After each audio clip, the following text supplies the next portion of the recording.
اور آپ کی مبارک آمد یہ ایسی بابرکت چیز ہے، پھر اس کے ساتھ آپ کی دائمی اور ابدی شریعت نے پوری انسانیت کو کسی دیگر بعثت اور نبوت سے، اور شریعت نے کسی دیگر دین اور دستور حیات سے پوری انسانیت کو مستغنی کر دیا اور ہمیشہ ہمیشہ کے لیے مستغنی کر دیا۔ اب قادیانیت کے ہاں ایک نقطہ ہے، حاجت کے وقت نبی کا آنا، یہ ایک قادیانی مفروضہ ہے، یہ اسلامی اصطلاح نہیں، کیونکہ جناب نبی کریم صلی اللہ علیہ وسلم کے بعد نہ کسی نبی کی حاجت ہے، نہ امت مسلمہ کو یہ بات سکھائی گئی ہے کہ وہ ایسا سوال اٹھائے۔ قرآن و سنت نے مسلمانوں کو یہ سوال سکھلایا ہی نہیں، بلکہ یہ بھی مرزا غلام احمد قادیانی اور قادیانیت کی اصطلاح ہے یا پھر ان کے خلفاء کی ایجاد ہے۔ جب انسانوں کو حاجت ہی نہیں پیش آئے گی، جب نبوت کی انسانوں کو حاجت ہی پیش نہیں آئے گی، تو پھر نئی نبوت اس کا کوئی جواز ہی نہیں رہتا، تو پھر ایسا سوال کیوں کر پیدا ہوگا؟ یہ ایک فرضی بات ہے جس کی کوئی شرعی حیثیت نہیں۔ یہ ایسے ہی ہے جیسے کہ مشرکین مکہ نے یہ کہا، اتخذ الرحمن ولدا، اللہ کو بھی بیٹے کی ضرورت پڑی، اس نے بیٹا بنا لیا۔ یہی ابنیت کے قائل لوگوں نے کہا۔ تو اس کے بارے میں قرآن حکیم نے بہت ہی خوبصورت انداز میں انہیں جواب دیا۔ نبی کریم صلی اللہ علیہ وسلم کو ارشاد فرمایا گیا کہ آپ انہیں یہ کہیں کہ اگر رحمان کا کوئی بیٹا ہوتا تو سب سے پہلے اس کا پرستار میں ہوتا، ان کان للرحمن ولد فانا اول العابدین۔ اس کا مطلب یہ ہے کہ میرا کسی کی عبادت نہ کرنا اس بات کی دلیل ہے کہ اس کا کوئی بیٹا نہیں۔ تو ہم اسی طرح قادیانیت سے کہتے ہیں کہ یہ جو آپ کی اصطلاح ہے، حاجت کی بنا پر حضرت خاتم النبیین کے بعد نبوت کا جائز ہونا یا نبوت کا جاری رہنا، تو ہم آپ سے یہ کہتے ہیں کہ اگر حاجت ہے نبوت کی تو پھر ذلی نبوت کی کیوں ہوتی، اصلی نبوت کیوں نہ آتی؟ کیونکہ نبی کی حاجت تو نبی ہی پوری کرتا ہے، نبوت کی حاجت تو نبوت ہی پوری کرتی ہے۔ ذلی نبی نہ نبی کی ضرورت پوری کر سکتا ہے، نہ ذلی نبوت کی ضرورت پوری کر سکتی ہے، پھر ذل و بروز کی ضرورت ہی نہیں پیدا ہوتی۔ دراصل نظریہ ذل و بروز کا ایجاد کرنا محض حضرت خاتم النبیین صلی اللہ علیہ وسلم کی نبوت کے بعد مرزا غلام احمد کی شخصیت اور حقیقی اسلام کی جگہ اس کی تجدیدات و تعلیمات کو رواج دینے کی ایک منصوبہ بندی تھی، تاکہ ان تعلیمات اور تجدیدات کے ذریعے حقیقی اسلام سے اور روح دین سے انسانوں کو دور کیا جائے اور غلام احمد کی شخصیت کے بہانے انسانوں کو رحمت للعالمین کی شخصیت سے دور کیا جائے۔ غور کریں کہ کتنے کاملین اس امت میں گزرے، اس امت میں اصحاب کبار گزرے، اس امت میں تابعین گزرے، اس امت میں تبع تابعین گزرے، اولیاء اللہ گزرے، ابدال گزرے، اس امت میں محدثین گزرے، مفسرین گزرے، اس امت میں کس قدر عظیم الشان لوگ گزرے، مگر کسی نے ذلیت اور بروزیت کا مقام نہ حاصل ہوا کسی کو، نہ کسی نے یہ دعویٰ کیا۔ آخر یہ دعویٰ اور اس طرح کے دیگر دعوے کیوں کیے گئے، اس کا ملاحظہ فرمائیے۔ مرزا کہیں تو یہ دعویٰ کر رہا ہے کہ وہ جملہ انبیاء کے کمالات کا مجموعہ ہے، یہ ذل و بروز کے علاوہ آخر یہ کس چیز کے لیے ساری کوشش کی جا رہی ہے؟ مرزا غلام احمد قادیانی صرف مسیح یا بروز محمد ہونے کا مدعی نہیں تھا، بلکہ وہ تو جملہ انبیاء سابقین کے کمالات کا بھی مجموعہ ہونے کا مدعی ہے۔ مرزا بشیر احمد ایم میں ملفوظات مسیح موعود کے صفحہ 277 پر لکھتے ہیں، کمالات متفرقات جو تمام دیگر انبیاء میں پائے جاتے تھے وہ سب حضرت رسول کریم صلی اللہ علیہ وسلم میں ان سے بڑھ کر موجود تھے، اور اب وہ سارے کمالات حضرت رسول کریم صلی اللہ علیہ وسلم سے ذلی طور پر ہم کو عطا کیے گئے۔ یہ مرزا صاحب کا دعویٰ ہے، اور اس لیے غور کیجئے، ہمارا نام آدم، ابراہیم، موسیٰ، نوح، داؤد، یوسف، سلیمان، یحییٰ، عیسیٰ وغیرہ ہے۔ عام لوگوں سے آپ یہ باتیں سنتے ہیں، لیکن تسلسل قائم کیجئے بروز کے ساتھ اس نظریے کو کہ ایک طرف حضور اکرم صلی اللہ علیہ وسلم کی تعلیمات سے ہٹانے کے لیے بروز کا دعویٰ ہو رہا ہے، عیسیٰ علیہ السلام کے مثیل کا دعویٰ ہو رہا ہے، اور دوسری طرف تمام انبیاء کے مجموعہ ہونے کا دعویٰ ہو رہا ہے۔ گزشتہ انبیاء اور ان کے متبعین بھی اس نظریہ بروز کی زد سے محفوظ نہ رہے، اور مرزا صاحب نے اسی کی بنیاد پر تمام کمالات انبیاء سابقین کو سب سے پہلے یہ کہا کہ وہ حضور میں آئے جو میرا اصل ہے، اور پھر حضور کے فیض سے میرے اندر آگے کہ میں ان کا بروز ہوں، اور پھر ان تمام کمالات کو سمیٹنے کا دعویٰ کیا۔ سوال یہ ہے کہ اس عظیم الشان بلکہ عظیم الخطر خطرناک دعوے کی دلیل کیا ہے؟ کون سی وہ آیت قرآنی ہے اور کون سی وہ حدیث نبوی ہے جو یہ کہتی ہو کہ حضور کی بعثت ثانیہ ہوئی اور وہ مرزا غلام احمد کی صورت میں ہوئی، اور پھر مرزا غلام احمد میں جملہ انبیاء کے کمالات آ گئے جو پہلے حضور میں آئے تھے اور پھر ان کے واسطے سے مرزا صاحب میں آ گئے؟ سوال یہ پیدا ہوتا ہے کہ اتنا عظیم دعویٰ اور اتنا خطرناک دعویٰ اور اتنا پرخطر ادعا، اس کے لیے دلیل کیا ہے؟ کیا مرزا غلام احمد سے قبل جناب رسول اللہ کے قابل فخر تلامذہ اصحاب رسول صلی اللہ علیہ وسلم، پھر ان کے تلامذہ تبع تابعین، پھر حضرات ائمہ فقہا، مجتہدین، مجددین، مفسرین، محدثین، خیر القرون سے آج تک کسی شخص نے ایسا دعویٰ کیا ہے کہ وہ حضور کا بروز ہے، وہ عیسیٰ کا مثیل ہے، اور وہ سابق انبیاء علیہ السلام کے جملہ کمالات بما فضائل خاتم النبیین صلی اللہ علیہ وسلم اس کی ذات میں منتقل ہو گئے ہیں؟ بلکہ اس سے بھی ہٹ کر ایک اور دعویٰ سنیے، وحدت الوجود کا دعویٰ۔ یہ اسی نظریہ بروز و ذل ہی کا نتیجہ اور منفی اثر ہے کہ مرزا غلام احمد اپنے خطبہ الہامیہ کے صفحہ 171 میں اپنے اور معاذ اللہ حضرت محمد رسول اللہ صلی اللہ علیہ وسلم کی ذات گرامی کے مابین وحدت الوجود کا مدعی ہے، بلکہ وہ تو اپنی جماعت و اصحاب کے لیے رسول اللہ کی جماعت ہونے کا اعلان کرتے ہوئے عربی میں یہ کہتا ہے، غور سے سنیے، وَأَنزَلَ اللَّهُ عَلَيَّ فَيْضَ هَذَا الرَّسُولِ فَأَتَمَّهُ وَأَكْمَلَهُ وَجَذَبَ إِلَيَّ لُطْفَهُ وَجُودَهُ حَتَّى صَارَ وُجُودِي وُجُودَهُ فَمَنْ دَخَلَ فِي جَمَاعَتِي دَخَلَ فِي صَحَابَةِ سَيِّدِي خَيْرِ الْمُرْسَلِينَ فَمَنْ فَرَّقَ بَيْنِي وَبَيْنَ الْمُصْطَفَى فَمَا عَرَفَنِي وَمَا رَأَى۔ اب اس کا اردو ترجمہ بھی خود قادیانیت سے ہی ملاحظہ فرمائیں، اور خدا نے مجھ پر اس رسول کریم کا فیض نازل فرمایا اور اس کو کامل بنایا، اور اس نبی کے لطف وجود کو میری طرف کھینچا یہاں تک کہ میرا وجود اس کا وجود ہو گیا۔ پس وہ جو میری جماعت میں داخل ہوا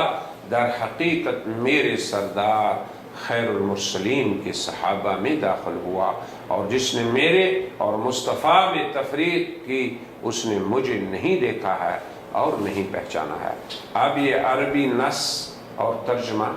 یہ قادیانی ادب سے نقل ہوا ہے، جس کا حوالہ میں نے ذکر کیا ہے۔ پھر اس پر مزید العیاذ باللہ یہاں تک دعویٰ کر دیا کہ ہمارے نبی کی روحانیت بروز میں یعنی مرزا صاحب کی صورت میں اپنے اصل سے بھی بڑھ کر ہے۔ مرزا صاحب اپنے خطبہ الہامیہ صفحہ 161 مندرج روحانی خزائن جلد 16 اور صفحہ 358 میں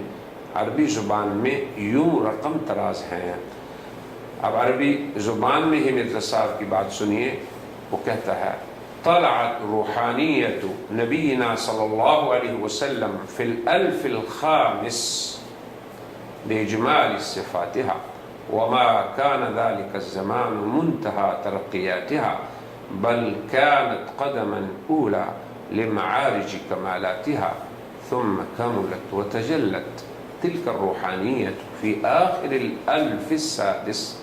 أعني في هذا الحين ففكر إن كنت من العاقلين واعلم أن نبينا صلى الله عليه وسلم كما بعث في الألف الخامس كذلك بعث في آخر الألف السادس باتخاذه بروز المسيح الموعود وذلك ثابت بنص القرآن فلا سبيل إلى الجهود ولا ينكره إلا الذي كان من العمين ألا تفكرون في آية وآخرين منهم وكيف يتحقق مفهوم لفظ منهم من غير أن يكون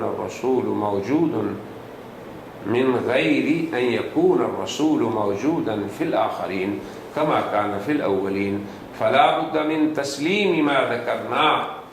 ولا مفر للمنكرين ومن أنكر من أن بعث النبي عليه الصلاة والسلام ومن أنكر من أن بعث النبي صلى الله عليه وسلم ومن أنكر من أن بعث النبي صلى الله عليه وسلم يتعلق بالألف السادس كتعلقه بالألف الخامس فقد أنكر الحق ونص الفرقان وسار من الظالمين بل الحق أن روحانيته عليه السلام كانت في آخر الألف السادس أعني في هذه الأيام اشد و اقوى و اکمل من تلک العوام۔ اب آپ اس عربی عبارت کا اردو ترجمہ بھی خود قادیانیت ہی کا کیا ہوا سنیے اور پھر دیکھیں کہ شروع سے آخر تک ہم نے اپنے اس مقالے میں جو بھی دعوے پیش کیے ہیں ان کو اپنی طرف سے نہیں بلکہ قادیانیت کے اصلی مراجع سے ہم نے لیا ہے۔ اب ترجمہ یہ ہے، ہمارے نبی کریم صلی اللہ علیہ وسلم کی روحانیت نے 5ویں ہزار میں اجمالی صفات کے ساتھ ظہور فرمایا اور وہ زمانہ اس روحانیت کی ترقیات کا منتہا نہ تھا بلکہ اس کے کمالات کے معراج کا پہلا قدم تھا۔ پھر اس روحانیت نے 6 ہزار کے آخر میں یعنی اس وقت پوری طرح سے تجلی فرمائی۔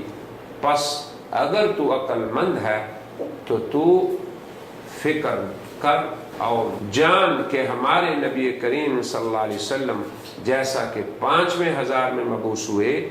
ایسا ہی مسیح موعود کی بروزی صورت اختیار کر کے 6 ہزار کے آخر میں مبعوث ہوئے اور یہ قرآن سے ثابت ہے، اس میں انکار کی گنجائش نہیں۔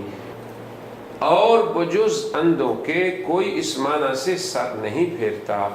کیا تم آخرین منہم کی آیت میں فکر نہیں کرتے اور کس طرح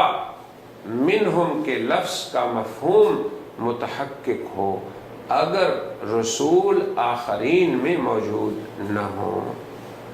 جیسا کہ پہلوں میں موجود تھے۔ پس جو کچھ ہم نے ذکر کیا اس کے تسلیم سے چارہ نہیں اور منکروں کے لیے بھاگنے کا راستہ بند ہے، اور جس نے اس بات سے انکار کیا کہ نبی علیہ الصلوۃ والسلام کی بعثت 6 ہزار سے تعلق رکھتی ہے جیسا کہ 5ویں ہزار سے تعلق رکھتی تھی، بس اس نے حق کا اور نص قرآنی کا انکار کیا ہے۔ اور سے دوبارہ اس عبارت کو سنیں، اور جس نے اس بات سے انکار کیا کہ نبی علیہ السلام کی بعثت 6 ہزار سے تعلق رکھتی ہے جیسا کہ 5ویں ہزار سے تعلق رکھتی تھی، پس اس نے حق کا اور نص قرآنی کا انکار کیا ہے اور ظالموں میں سے ہو گیا ہے۔ بلکہ حق یہ ہے کہ آن حضرت کی روحانیت 6 ہزار کے آخر میں، یعنی ان دنوں میں، بنسبت ان سالوں کے اقوی اور اکمل اور اشد ہے۔ الغرض نظریہ بروز و ذل و مثیل ہی وہ خطرناک دروازہ ہے جس سے مرزا غلام احمد سابقہ تمام انبیاء علیہم السلام، پھر خود حضرت خاتم النبیین صلی اللہ علیہ وسلم، حضرات صحابہ کرام، آل رسول، حضرات سلف صالحین، سب کے حرم محترم مقامات مقدسہ میں دخل انداز ہوا، اور پھر اس نے اپنے لیے ان تمام عظمتوں کے دعوے کیے جو ان حضرات کے لیے ثابت شدہ امور تھے۔ جو عظمتیں ان حضرات کی تھیں وہ اپنے لیے ثابت کر لیں۔ یہ نظریہ بروز، ذل اور مثیل کا خطرناک انجام ہے۔ مرزا غلام احمد اپنی کتاب ایک غلطی کا ازالہ کے صفحہ 4 پہ لکھتا ہے، پھر اسی کتاب میں اس مکالمہ کے قریب یہ وحی اللہ ہے۔ وحی اللہ کیا ہے؟ محمد رسول اللہ والذین معہ اشداء علی الکفار رحماء بینہم۔ اس وحی الہی میں میرا نام محمد رکھا گیا اور رسول بھی۔ اسی کتاب کے صفحہ 10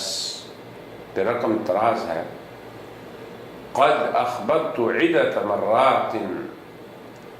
بأنني على وجه البروز ذلك النبي الذي هو خاتم الأنبياء بموجب آيتي وآخرين منهم لما يلحقوا بهم، وقد سماني الله في البراهين الأحمدية محمد وأحمد قبل 20 عاما، وقد جعلني وجود محمد صلى الله عليه وسلم، ولأجل ذلك لم ينقض كون محمد خاتم الأنبياء لأن الظل لا ينعزل عن أصله۔ اب اس عربی عبارت کا قادیانی اردو ترجمہ بھی ملاحظہ کیجیے۔ میں بارہا بتلا چکا ہوں کہ میں بموجب آیت و آخرین منہم لما یلحقوا بہم بروزی طور پر وہی نبی خاتم الانبیاء ہوں، اور خدا نے آج سے 20 برس پہلے براہین احمدیہ میں میرا نام محمد اور احمد رکھا اور مجھے آن حضرت صلی اللہ علیہ وسلم کا وجود قرار دیا ہے۔ پس اس طور سے آن حضرت صلی اللہ علیہ وسلم کے خاتم الانبیاء ہونے میں میری نبوت سے کوئی تزلزل نہیں آیا، کیونکہ ذل اپنے اصل سے علیحدہ نہیں ہوتا۔ پھر اسی طرح اس نظریہ ذل و بروز اور مثیل نے اور کیا جوہر دکھائے۔ حضرت عیسیٰ علیہ السلام کے معاملہ میں بھی کمی نہیں کی۔ مرزا بشیر احمد بن مرزا غلام احمد رقم طراز ہے، اور چونکہ مشاہد تامہ کی وجہ سے مسیح موعود اور نبی کریم میں کوئی دوئی باقی نہیں، حتیٰ کہ دونوں کے وجود بھی ایک وجود کا ہی حکم رکھتے ہیں، جیسا کہ خود مسیح موعود نے فرمایا سارا وجودی وجود ہو۔ یہاں تک تو نبی کریم صلی اللہ علیہ وسلم کے بارے میں ہے۔ پھر مزید کہتا ہے، حدیث میں یہ بھی آیا ہے کہ نبی کریم صلی اللہ علیہ وسلم نے فرمایا یقیناً مسیح موعود میری قبر میں دفن ہوگا، اور اس سے مراد ہے کہ مسیح موعود نبی صلی اللہ علیہ وسلم سے علیحدہ نہیں، معاذ اللہ۔ اسی نظریہ بروز کے ذریعہ مرزا غلام احمد کا محمد احمد رسول اللہ، محمد رسول ہونا، خاتم النبیین کا وجود ہونا، اور مرزا کے رفقا کا خاتم المرسلین کی جماعت ہونے کا دعویٰ، یہ سب کچھ اسی نظریہ مثیل کے تحت ہے۔ پھر مرزا غلام احمد کا عیسیٰ ابن مریم بننے کے دعووں کے بارے میں مناسب ہوگا کہ ہم قادیانیت سے یہ سوال کریں، کیا آج تک امت مسلمہ میں کوئی مجدد گزرا ہے جس نے قرآن میں محمد رسول اللہ کو اپنے اوپر اور اس کے بعد کی آیات کو اپنے رفقا پر فٹ کیا ہو؟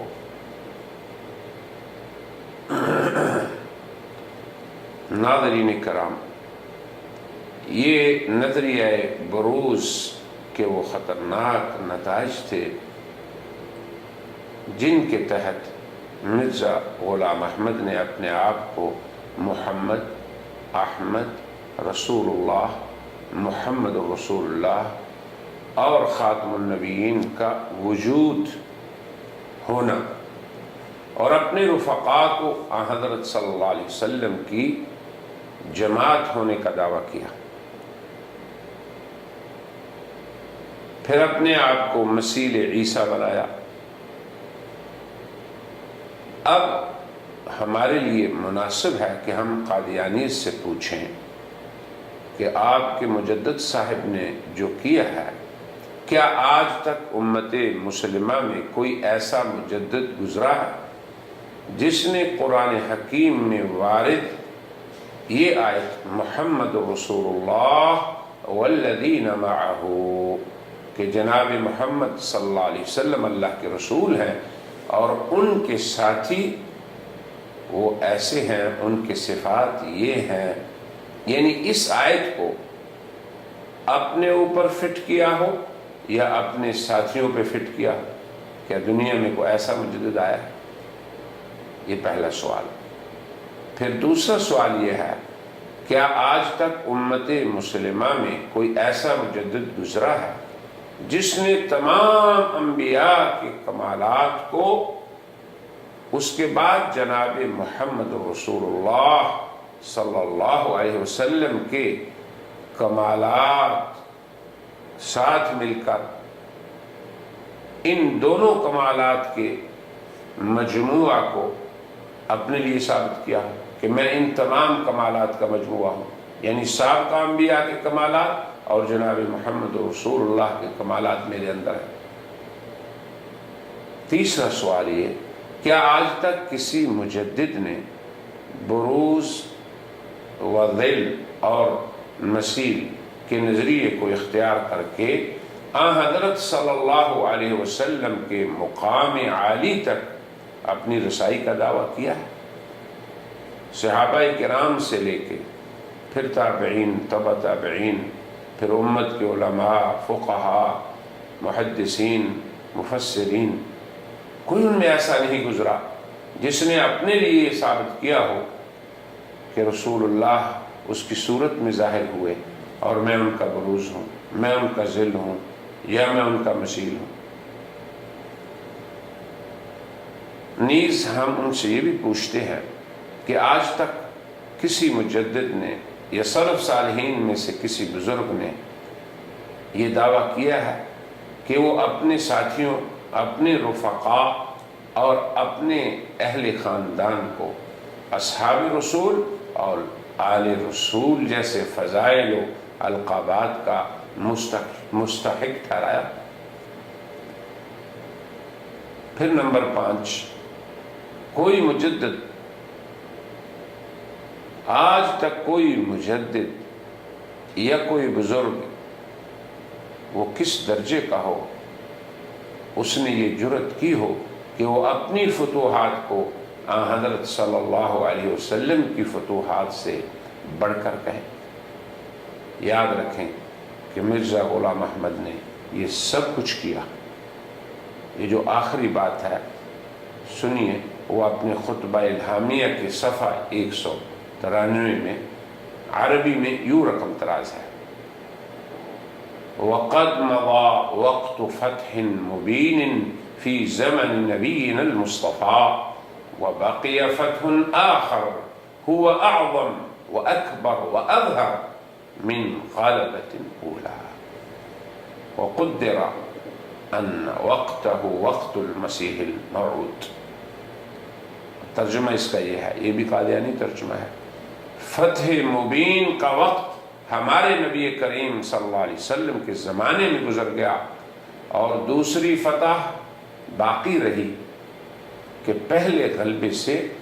بہت بڑی اور زیادہ ظاہر ہے، اور مقدر تھا کہ اس کا وقت مسیح موعود کا وقت۔ عیاذ باللہ، یہ جرأت کہ اپنی فتح کو جناب رسول اللہ کی فتح سے بڑا قرار دے، زیادہ ظاہر قرار دے، جیسے کہ بروز نے یہ دعویٰ کیا کہ وہ اپنے اصل سے روحانیت میں بھی زیادہ قوی اور زیادہ کامل اور زیادہ عدل ہے۔ سوال یہ ہے کہ اولاً انسانوں کا وہ کون سا طبقہ ہے جو مرزا غلام احمد کی روحانیت کو جناب محمد رسول اللہ صلی اللہ علیہ وسلم سے زیادہ اکمل و اقویٰ اور اتم اور زیادہ زوردار مانتا ہے؟ ثانیاً، وہ کون سے لوگ ہیں جو مرزا غلام احمد کی فتوحات کو جناب رسول اللہ صلی اللہ علیہ وسلم کی فتح مبین جو نص قرآنی سے ثابت ہے اس سے اکبر اور اعظم جانتے ہیں؟ ثالثاً، یہ محض دعویٰ ہے یا اس کے ماننے والے لوگ بھی ہیں؟ رابعاً، یہ دعوے کس بنیاد پر ہیں؟ کیا ان کی کوئی شرعی دلیل بھی ہے؟ کتاب و سنت میں کوئی ایسی خبر آئی؟ ہمارے نزدیک تو قادیانیوں کو بھی شاید ان باتوں کا علم نہ ہو کہ ان کے بانی مذہب نے کیا کچھ دعوے کر دیے۔ اس لیے ہماری درخواست ہے ان انسانوں سے جو کسی وجہ سے قادیانیت کے گروہ میں داخل ہو گئے، وہ غور کریں مرزا غلام احمد کے ان دعووں پہ، اور توبہ کریں اور استغفار کریں، اور آئیں جناب رسول اللہ صلی اللہ علیہ وسلم کی اس عظمت میں، اس رحمت میں جو عالمین کے لیے اللہ پاک نے جسے بنایا۔ بہرحال ہم یہ سمجھتے ہیں کہ یہ دعوے اتنے بڑے بڑے اور اونچے بلا بنیاد، جن کی قرآن و سنت میں کوئی مستند شرعی نہیں، دراصل یہ نقطہ بروز کی ہی آخری منزل تھی، جہاں پہنچ کر مرزا غلام احمد باوجود حضرت خاتم النبیین کے بروز ہونے کے دعوے کے، یہ دعویٰ بھی غیر شرعی دعویٰ ہے، پھر اس نے اپنے آپ کو خود کو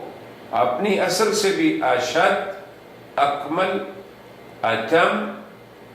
اور اپنی فتوحات کو جناب رسول اللہ کی فتوحات سے صلی اللہ علیہ وسلم اعظم، اکبر اور اظہر ہونے کا دعویٰ کیا۔ پھر یہ بھی مرزا غلام احمد کا ہی قول ہے کہ روضہ آدم کہ تھا وہ نامکمل، آج تلک میرے آنے سے ہوا کامل بجملہ برگ و بار۔ ان کے ایک مرید کی عقیدت کا عالم بھی دیکھیے اور سنیے۔ وہ کہتا ہے محمد پھر اتر آئے ہیں ہم میں، اور آگے سے بڑھ کر ہیں اپنی شام محمد دیکھنے ہوں جس نے اکمل، غلام احمد کو دیکھے قادیہ میں۔ یہاں تک ہم نے ایک ایسے نظریے کے بارے میں کچھ عرض کیا ہے جس کی کوئی اصل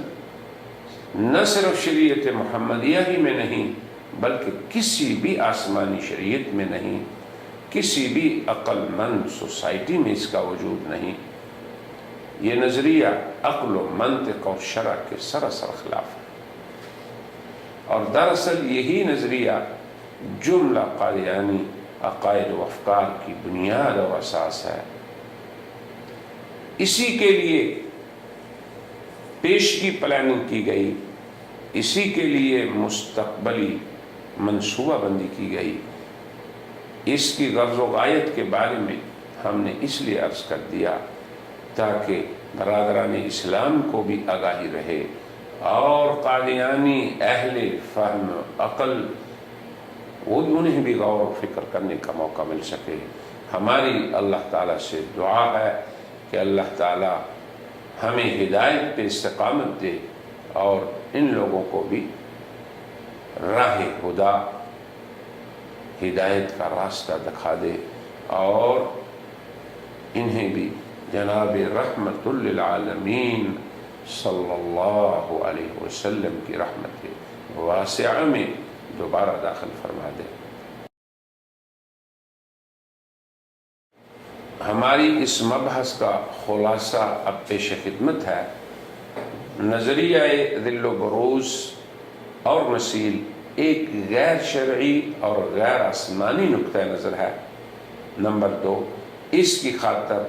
پیشگی اور مستقبلی پلاننگ کی گئی ہے۔ اس نظریے کے ذریعہ ایک طرف جناب خاتم النبیین صلی اللہ علیہ وسلم کے مقام عالی سے تعرض کیا گیا اور دوسری طرف ایک غیر معصوم شخص کو اعلیٰ مقام تک پہنچانے کی ناکام سعی کی گئی اور وہ مرزا غلام احمد قادیانی ہے۔ نمبر 4، اصولی طور پر اس نظریہ کے مطالعہ سے قادیانیت کو سمجھنا آسان ہوگا اور قادیانیت کے لیے حقیقی اسلام کو سمجھنا بھی آسان ہوگا۔ نمبر 5، نظریہ ذل و بروز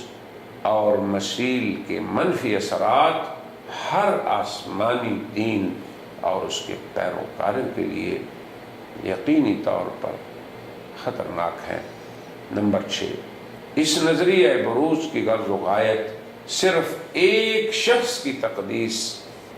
اور اسی شخص کی تعلیمات کو عام کرنا اور دیگر امتوں کو اسی طرف متوجہ کرنا ہے، اور وہ شخصیت مرزا غلام احمد قادیانی کی ہے۔ وآخر دعوانا ان الحمد للہ رب العالمین۔ میں کوئی ایک